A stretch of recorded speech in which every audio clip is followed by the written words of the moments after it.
दरअसल यह यात्रा जन भागीदारी से आगे बढ़ी थी। इस यात्रा ने राहुल गांधी के अनुभव को विस्तृत किया।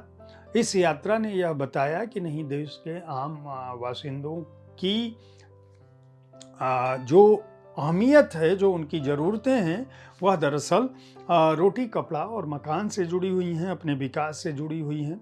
इस यात्रा ने जो भिन्नता में एकता का तत्व है उसको मजबूत किया।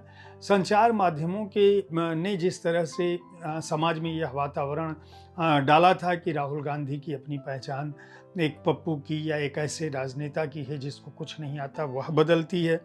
इस यात्रा के दौरान प्रकृति के संरक्षण की बात उठी थी, शोषित जो किसान थे उनके आंदोलन की बात उठी थी, बेरोजगारी का संकट, नोटबंदी, जीएसटी, कर्ज की जो बात थी, लोकतंत्र की संरक्षा की बात थी, आर्थिक विषमता की बात थी, यहाँ तक कि कश्मीर की स्थिति की भी बात थी।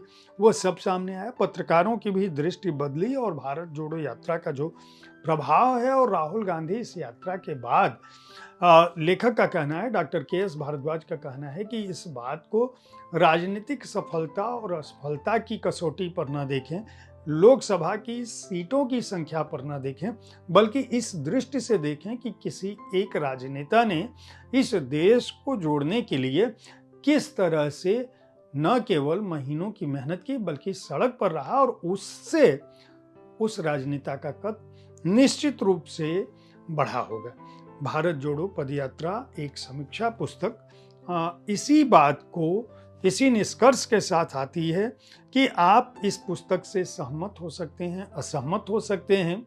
वह यह भी कहते हैं लेखक कि हो सकता है कि कोई ऐसी बात हो जो आपको अरुचिकर लगे।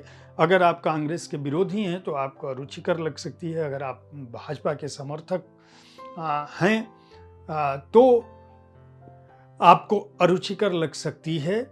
लेकिन दोनों ही स्थितियों में आपको इस बात पर विचार करना चाहिए कि दरअसल जिस तरह से आम आदमियों से जुड़ने की कोशिश किसी एक राजनेता ने की थी और भारत की समस्याओं को समझने की कोशिश की थी, उसके अपने अर्थ हैं, और कम से कम किसी और के लिए वह अर्थ हो या ना हो, उस व्यक्ति के लिए अर्थ हैं जो इस देश को समझने के लिए सड़क पर था।